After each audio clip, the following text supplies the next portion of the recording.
बिस्मिल्लाहिर्रहमानिर्रहीम, अस्सलाम वालेकुम। मैं ज़्यादा वक्त नहीं लूँगा। आज चूँकि प्रोग्राम गन्ने का ड्रिप के ऊपर उगाने का है,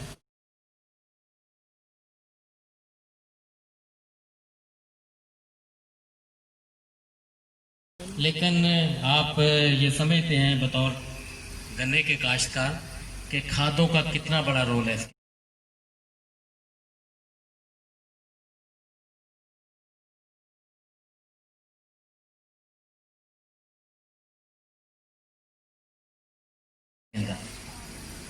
ड्रिप पे जैसे शेख साहब ने कहा कि हम तो अभी शुरू हुए हैं यहाँ पे शुगरकेन के ऊपर, और पहले इरफान साहब ने भी कहा था, फरीद साहब ने, कि पहले तो हमारे लिए एतबार करना मुश्किल था कि गन्ना हो सकता है।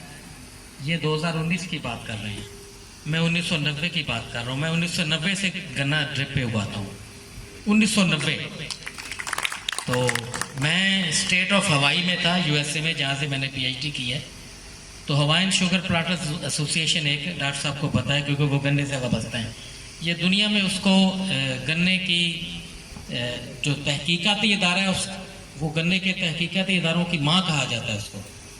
तो हवाई में जितना गन्ना होता था, या तो वो बारिश पे था, कुछ जजायर पे, या ड्रिप पे था। और ड्रिप भी 2 मोटी और 1 प्लांट क्रॉप, मतलब 1 फ्रेश क्रॉप और 2 मोटी। 6 साल के बाद वो ड्रिप जो है उसको फारग करते थे। 2 साल की फसल है, और 2 साल की औसत पैदावार जो है ना वो गन्ने की, वो 3200 मन फी एकड़ है स्टेट की। हमारी रियासत की 1 साल की औसत बनती है 1600 मन, तो हमारी रियासत की औसत पैदावार है 500 मन। तो वो 6 इंच पानी नहीं लगाते थे हर हफ्ते बाद, ड्रिप पे चलता था गन्ना।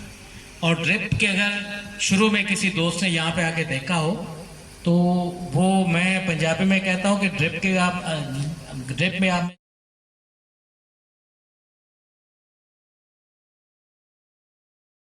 जो गन्ना उगाना है ना, उसमें आप कबड्डी खेल सकते हैं, आप भाग सकते हैं, उसमें चल सकते हैं। और ये वक्त की जरूरत है। ज़रा 100% पे हम नहीं आ सकते ड्रिप पे, मुमकिन नहीं है, लेकिन जितना हो सके, जितना हम बचा सके पानी। अच्छा, उसके साथ इसमें जो खादें इस्तेमाल की गई हैं वो न्यूट्राफुल खादें हमारी हैं। ये सिर्फ पाकिस्तान के अंदर जाफर ब्रदर्स की स्पेशलिटी है कि ये खादें जो है ना, ये हम लोगों ने इस पे काम शुरू किया था। मैं इन्हीं के मतलब 10 मिनट बताऊंगा बस। हम लोगों ने 2008 में इस पे काम शुरू किया था। उस वक्त मालिक शेख साहब जो थे वो इस प्रोजेक्ट को लीड कर रहे थे। मैं फातिमा फर्टिलाइजर में नेशनल टेक्निकल हेड था। फातिमा शुगर मिल भी आता हूँ, मालिक साहब बैठे हैं, भाई साहब भी, इनसे भी बाकी दोस्तों से बहुत समय से मुलाकात रही है। मैंने फिर 2011 में जाफर को ज्वाइन किया, और ये प्रोजेक्ट जो मैंने टेक ओवर कर लिया। तो फिर ये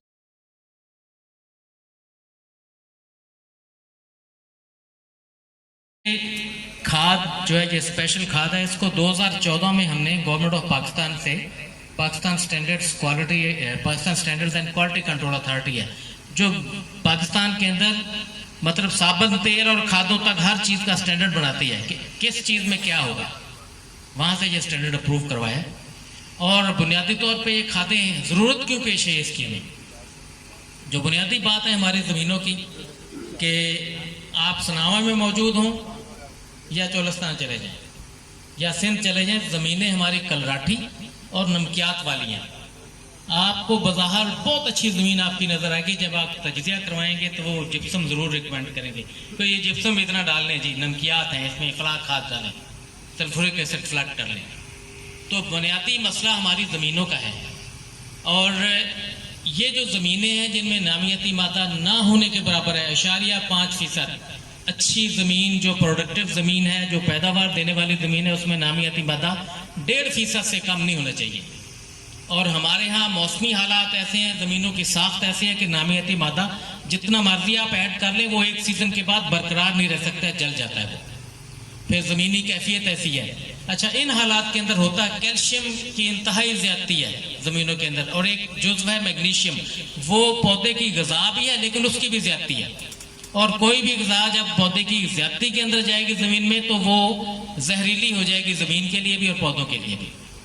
अच्छा, अब ज़मीनी जो हालात हैं और जो कुछ ज़मीन के अंदर मौजूद है, उसकी वजह से होता क्या है हम फास्फोरस वाली खादें जो डालते हैं या पोटाश वाली, खास तौर पे ये दो खादें, तो वो जैसे इरफान साहब ने शुरू से कहा था कि वो 70% तक जमीन में फिक्स हो जाती है।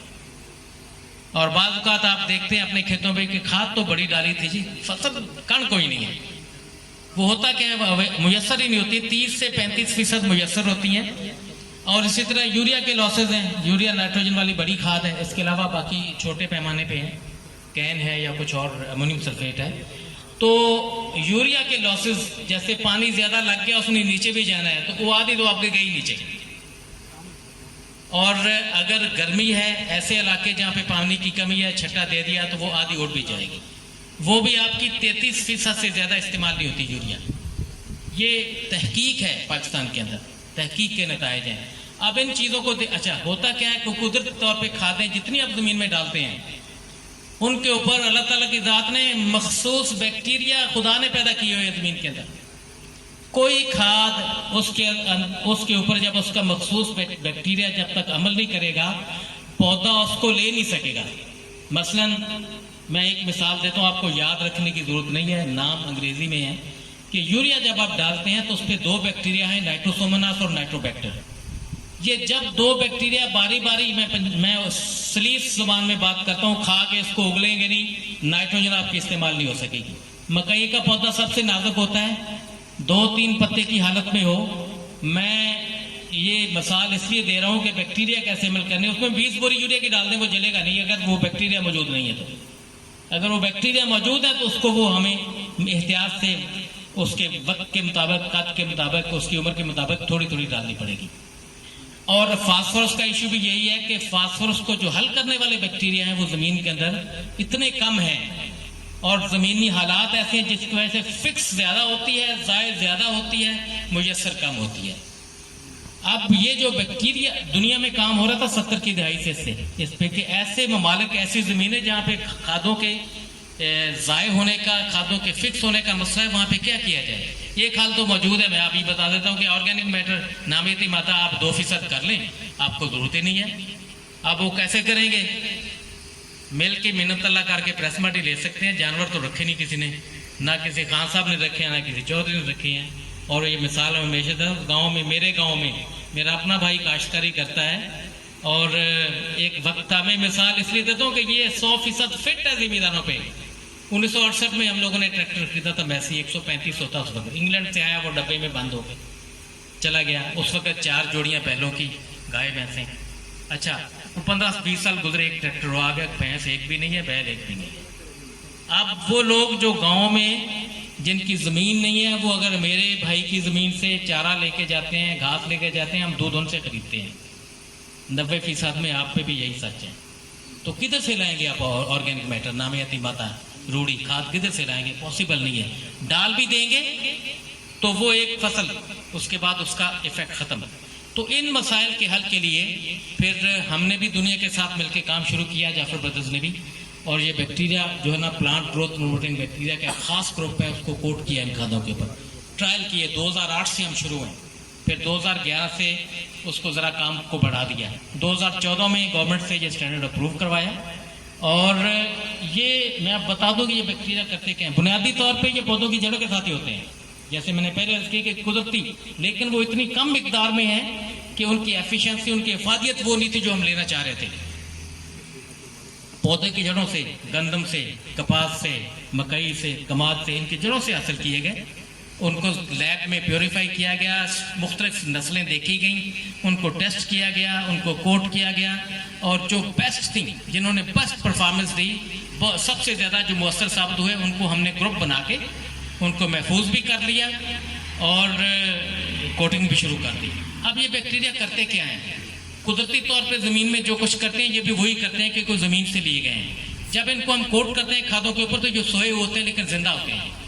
इसलिए खाद के ऊपर जब तक आपके स्टोर में पड़ी हुई है, ये जिंदा है मगर सोए हुए हैं। जो ही खाद आप ज़मीन में डालेंगे तो ये जाग जाते हैं और बढ़ना शुरू कर देते हैं। और बढ़ते, गवर्नमेंट का जो स्टैंडर्ड अप्रूव है वो ये है कि आपके एक दाने के ऊपर 1000 बैक्टीरिया होना चाहिए। जब इसका सैंपल होता है तो नाइट्रोजन, फास्फोरस के अलावा वो बैक्टीरिया को भी एनालिसिस करती है लेबॉर्ट्री। अगर वो 1000 फी ग्राम से कम हो तो सैंपल अनफिट हो जाता है, पर्चा हो जाता है जाफर ब्रदर्स के सेल अफसर पे भी और डीलर के ऊपर भी। लेकिन हमारा जो स्टैंडर्ड है ये 1 ग्राम के ऊपर लाखों है अल्हम्दुलिल्लाह। और इसका बाकायदा एक तरीका है कि जहाँ पे ये हम रहीमिया खां में इसको कोट करते हैं, फिर हमारी लेबॉर्ट्री है उसमें टेस्ट करते हैं, और आगे 3-4 खवास में बताऊंगा। जब तक वो खवास लेबॉर्ट्री में आ नहीं जाते हम वो कोट की हुई किया हुआ जो बैच है, जो बोरियां हैं, उसको बेचने की इजाज़त नहीं आती। अच्छा, अब ये बैक्टीरिया करते क्या हैं, जब ये ज़मीन में जाते हैं पौधे की जड़ के साथ लग जाते हैं तो ये सारी उम्र नामियाती तेज़ाब खारिज करते हैं अपने जिस्म से। और उस तेज़ाब से 2 काम होते हैं, एक तो जो आपकी डालेगी फास्फोरस पोटाश है, और जो ज़मीन में इवन फिक्स जो पोटाश है आपकी और फास्फोरस है उसको ये हल पजीर करता है। तो तेज़ाब की खासियत ये है, और ये कुदरती तेज़ाब है, ये मसनूई तेज़ाब नहीं जो बाजार से हम लेते हैं, और उसको हल पजीर करेगा, उसको फिक्स नहीं होने देगा फास्फोरस पोटाश दोनों को, और पौधों को वो मुकम्मल मुयस्सर रहेगी। अच्छा, दूसरी बात, जो पौधे की जड़ का माहौल है, जब वो ये बैक्टीरिया तेज़ाब पैदा करता है तो हम लोगों ने तो सैंपल लेके लेबॉर्ट्री में एनालिसिस भी किया। दुनिया में मतलब ये लिटरेचर दुनिया का जो है साइंस का, उसमें पब्लिश हो चुका है ये सारा। तो वो तेज़ाब से जो जड़ के इर्द गिर्द की पीएच है वो भी कम होती है। अब पीएच कम होने का मतलब ये नहीं है कि मैं कहूँगी जी आप कहें जी 8.5 पीएच है तो ये 7 हो जाएगी। पीएच वाला मामला ऐसा मामला है जिसके साथ इस मुल्क के जिम्मेदारों के साथ कंपनियों ने बहुत खेला है और अभी भी खेल रहे हैं। मैं अगर पीएच पे बात करूं तो मुझे 4 घंटे चाहिए आपको समझाने के लिए। पीएच भाई आप तब्दील नहीं कर सकते, उसको मैनेज कर सकते हैं, और ये मैनेज करता है पीएच को क्रॉप सीजन के अंदर। अच्छा, फिर दूसरी बात जो है कि ये एक एंजाइम पैदा करते हैं, मैं उसको केमिकल कह लूँगा आम आपके समझने के लिए। उस एंजाइम का नाम साइंसदानों ने ACCD अमीनेज रखा है। उस एंजाइम के 2 बड़े काम हैं। एक तो ये कि पौधे की जड़ें जो है ना, वो देख के आपको यकीन नहीं आएगा। अब ये डिस्प्ले बहुत छोटा है, मैं इस पर डिस्प्ले नहीं कर सकता कुछ भी, वो मुझे तसल्ली नहीं है वो डिस्प्ले करने की। वो पौधे की जड़ें नाकाबिले यकीन हद तक ज्यादा लंबी और घनी होंगी उसकी, वो उस एंजाइम की वजह से। दूसरा, पौधे के अंदर कोई भी जो स्ट्रेस आती है, दबाव आता है, वो बीमारी से आए, वो सख्त मौसम से आए, वो सख्त सर्दी कोहरे से आए, कीड़े के हमले से आए, तो वो दबाव बर्दाश्त करने की सलाहियत जो है वो पौधे में बहुत ज़्यादा बढ़ जाती है। उसकी मिसाल मैं देता हूँ कि आलू के अंदर कोरा पड़ा 2011-12 में, और उसमें हुआ कि एक तरफ न्यूट्राफुल डाली थी एक जिम्मेदार ने, दूसरी तरफ आम खाद DAP यूरिया थी।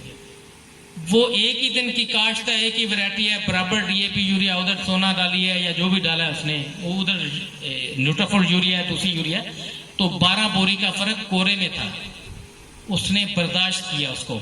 इसी तरह गर्मियों में आपके गन्ने पे जो टिप बनने गए, आग जो है उसके जलने का जो मसला आता है, जहाँ न्यूट्रोफिल डालेंगे वो मसला नहीं आएगा, क्योंकि ये कुव्वत बर्दाश्त बढ़ाती है। अच्छा, दूसरा, यहाँ पे शेख साहब ने जो बात की थी कि टिलर्स बहुत ज्यादा हुए हैं इसके अंदर। ड्रिप का कमाल क्या है कि आपको पानी कम देना पड़ा, जिस वक्त पौधे को चाहिए था देना पड़ा, और खाद जिस वक्त जरूरत थी, जितनी जरूरत थी वो देनी पड़ी। लेकिन जो टिलर बढ़ाने का मामला है उसमें न्यूट्रोफिल का किरदार है ड्रिप के साथ साथ। आप ड्रिप की जब बात आई है तो हम एक दफा बोरी यूरिया की दे देते हैं ना, या लगे पे रख दिया, छोटा है तो छठा मार दिया। इसमें आप परेशान हो जाएंगे, खाद कितनी डालते हैं, 2 किलो यूरिया। अब 1 एकड़ कमाद है, इतना कद है, तो देखने वाला मुझे मजाक करेगा, यार ये पड़े है अमेरिका में जो 2 किलो यूरिया देते गए। लेकिन यही खूबी है इसकी कि आपने वक्त के साथ साथ जैसे जैसे बढ़ रहे हैं उस तरह से हमने ज्यादा से ज्यादा जो खुराक डाली है वो 4.5 किलो यूरिया डाली है रोज की। आप जो बोरी एक ही दफा डाल के उसमें 50 किलो में से 30 किलो ज़ाय कर दी, हम वो बोरी जो है ना वो 15 से 18 दिन में डालते थे। तो अब फर्क तो आ जाएगा ना जी। ये ऐसे ही है कि आप मतलब है नाश्ते के वक्त ही 3 वक्त का खाना किसी को खिला दें तो शाम को वो डॉक्टर के पास है, तो बजाय इसके कि वो 3 वक्त वाला भी 4 वक्त में तकसीम कर ले तो वो और ज्यादा बेहतर होगा। तो ये न्यूट्राफुल खादें जो है इनके फायदे हैं, और ये 1000 एकड़ के ऊपर है। अब हम लोग शुगर इंडस्ट्री के साथ काम कर रहे हैं, और ये डॉक्टर साहब बड़े पुराने कुलीग हैं हमारे, ये अभी आए हैं, इनके साथ मिलकर अब इंशाल्लाह यहाँ भी शुरू करेंगे हम। कमारिया शुगर मिल है, सिला वाली शुगर मिल, RY के sugar mill, alliance sugar mill, JDW के साथ हमारे फार्म के ऊपर चल रहे हैं उनके साथ अभी। तो गन्ने में पैदावार का इजाफा नाकाबिले यकीन हद तक है। गंदम, मकई, चावल, उसमें 7 से 10 मन का इजाफा आता है बेमुकाबला आम खाद के। गंदम में अगर आप 1 बोरी डीएपी की और 2 यूरिया डालते हैं तो आपका एक्स्ट्रा खर्चा सोना डीएपी यूरिया के मुकाबले में 1250 रुपये आता है 3 बोरियों पे, या 1500 आता है, लेकिन आपकी पैदावार 7 से 10 मन बढ़ जाती है। 1 मन का खर्चा एक्स्ट्रा है। 6 मन आपको, जिस बंदे ने 100 मन गंदम लगाई है उसने एक खाद एक तरफ करके न्यूट्राफॉल डाल दी, तो 100 एकड़ के ऊपर उसको 600 मन सिर्फ खाद इधर करने का और दूसरी डालने के ऊपर 600 मन ज्यादा बन जाती है। गन्ना नाकाबिले यकीन हद तक 150 मन गन्ना पैदावार बढ़ाना, ये उस जिम्मेदार के लिए जो कभी खेत पे ही नहीं गया, जिसने अपने मुलाजिम को कहना है डाल दो, उसने 3 बोरियां ले गया, 2 डाली, एक साथ वाले को बेची है, उसका भी 150 मन बढ़ जाएगा। 200 मन ऑन एवरेज आप इंक्रीज कर सकते हैं, और 200 मन 192-93 मन की इंक्रीज हमारी कई 100 एकड़ के ऊपर है, इतिहाद शुगर मिल के साथ, अलायंस शुगर मिल के साथ, कमालिया के साथ। और ना सिर्फ गन्ने की पैदावार, शुगर रिकवरी जो कि मिल के लिए, गन्ने की पैदावार तो आपके लिए है ना, शुगर रिकवरी जिस पे मिल का हमेशा शोर होता है, रिकवरी पे इसका इम्पैक्ट क्या है, मैं आप लोगों के साथ डेटा शेयर करूंगा इंशाल्लाह। कमालिया शुगर मिल में पिछले साल हमने मिल के साथ मिलके 15 अक्टूबर को पहला सैंपल लिया, 10 फार्मर मुंतखब किए कमालिया शुगर मिल के केन डिपार्टमेंट ने। 15 अक्टूबर को पहला सैंपल लिया और 31 दिसंबर को आखिरी सैंपल लिया। और शुगर रिकवरी वही खेत, एक फार्मर है, एक ही वैरायटी है, एक तरफ न्यूट्राफॉल है, एक तरफ जो है वो स्टैंडर्ड फर्टिलाइजर है, उसने डीएपी यूरिया जो भी बाकी कंपनियों का डाला है बराबर डोज है, बाकी सारी चीजें बराबर है। शुगर जो पैदावार थी वो 193 मन फी एकड़ ज्यादा थी, कई 100 एकड़ फार्म्स का डेटा वो, और जो शुगर रिकवरी थी वो शुरू से ही ज्यादा थी, और जो सीजनल एवरेज थी 0.62 डिग्री ज्यादा थी। अब डिग्री को आप लोग समझते हैं, बाकी आम बंदा परसेंटेज को समझता है, percentage is something else, degree increase होती है ना जी, 0.62 डिग्री। और जब मैंने उसको कैलकुलेट किया 12,000 टन की क्रशिंग कैपेसिटी पे 120 दिन का सीजन, तो 4,80,000 बोरी ज्यादा बनती थी न्यूट्राफॉल से। तो ये है हमारी तरफ से कौम को तोहफा जो कि हम देना चाह रहे हैं। तो मैं गुजारिश ये करूंगा कि आप, सितंबर भी लग रहा है, आइंदा फरवरी मार्च के अंदर भी हमारे नुमाइंदे इंशाल्लाह यहाँ पे हमारे सेल्स सपोर्ट मैनेजर है आसिफ साहब, हमारे टेरिटरी मैनेजर भी यहाँ मौजूद हैं, ये आप लोगों से रब्ता रखेंगे, ये हैं यहाँ पे मौजूद। पहले थोड़ा सा हमारी तरफ से कोताही रही है, मैं कहूँ जी मतलब हमने जमीन नीचे कर दिया, आसमान ऊपर कर दिया, ऐसा नहीं है, हमारी तरफ से कोताही रही है कि हम आप तक पहुँच नहीं सके। और यहाँ पे अब मेरे दोस्त बैठे हुए हैं जो न्यूट्राफॉल के यूजर हैं, और मतलब गुलाम हुसैन खान साहब हैं, अच्छा चौधरी मोहम्मद बिलाल है, हाजी महबूब अल्लाह साहब हैं, अच्छा राना गुलफ्कार यहाँ पे वो आज नहीं आ सके, वो मुश्किल यूजर हैं हमारे, आए हुए हैं और मुतमिन फार्मर हैं ये। जमीन हमने कुरैशी साहब के फार्म पे न्यूट्राफॉल जा रही है, तो मैंने जब सुना कि आ रहे हैं तो मैंने कहा चलें, अच्छी बात है, मुलाकात भी हो जाएगी बड़े अरसे के बाद इनसे। उबैदुल्लाह भुट्टा साहब हैं, कारी मंदूर साहब हैं, ये चंद एक फार्मर्स हैं जो इनका नाम मेरे पास था। तो मैं ये कहूँगा कि आने वाले वक्त में आप जो भी फसल लगाएं, आप अगर 10 एकड़ पे कोई फसल लगाना चाह रहे हैं, मैं ज्यादा नहीं कहता, 1 एकड़ पे न्यूट्राफॉल डाल। और मैं अब यहाँ, मैं जहाँ भी गया हूँ यही बात मैंने की, मैं यहाँ आपके दरमियान खड़ा होकर कह रहा हूँ कि अगर आपने 10 एकड़ में से 1 पे न्यूट्राफॉल डाल ली, इंशाल्लाह मुझे आपको अगली दफा कहना नहीं पड़ेगा। ये ऐसी खाद है। राणा दाऊद साहब यहाँ पे हमारे डीलर मौजूद हैं, उनका बहुत सारे फार्मर्स के साथ ताल्लुक है।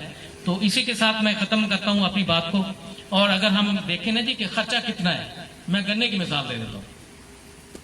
500 रुपया बोरी आप ज्यादा लगा लें, मैं 450, 500, 450, 500 रुपया फी बोरी ज्यादा है। गन्ने में आपकी 2 बोरी डीएपी की है और आपकी 4 बोरी औसतन यूरिया की है। लोग तो 6-6, 7-7 भी डालते हैं, वो आप 4 से ऊपर जितनी भी आप जाय कर रहे हैं कि मेरी बात लोड कर रहे हैं, बेशक वो फ्लड में है या कि जिसमें भी है। 6 बोरी के ऊपर आपको आप कह लें कि 3,000 रुपये आप एक्स्ट्रा खर्च कर रहे हैं। और अगर आपकी, मैंने जैसे कहा ना कि 100 मन, तो वो उस जिम्मेदार के लिए इंक्रीज है जो किसी अपने मुजारे को देता है, वो 1 बोरी बेचता है, 1 डालता है। 100 मन तो उसकी इंक्रीज है। इसके साथ आपकी अगर 150 मन भी इंक्रीज आए तो डॉक्टर साहब बैठे हैं, 180 का हिसाब है, आपने 3,000 खर्च करके कितना कमाया है, ये 25,000 से ज्यादा बनता है। तो इससे बड़ा मैसेज मेरे पास आपके लिए और इससे बड़ा फायदे वाला मैसेज नहीं है। मैं उम्मीद करूंगा कि आप इंशाल्लाह इसको ट्राई देखेंगे, इस्तेमाल जरूर करेंगे और फिर आप हमें भी बताएंगे अगर उसमें कोई कमी पेशी है, ताकि हम, क्योंकि हम एक दूसरे से सीखते हैं। बहुत शुक्रिया जी, अस्सलाम वालेकुम।